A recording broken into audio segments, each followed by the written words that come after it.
Hey everyone, welcome back to another YouTube video, and in this video I'll be showing you guys how to recover your Discord password quickly on iPhone.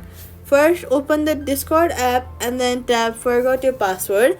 Enter the email linked to your account and tap reset password. Check your email for the password reset link and follow. Create a new strong password and log into Discord. Privacy tip: only reset your password through the official Discord app or website to avoid phishing scams. Quick fix: if the rest email do not arrive, check your spam or junk folder. Retry using another email associated with your account. Contact Discord support if you can still reset your password, and that's it. Subscribe for more fast Discord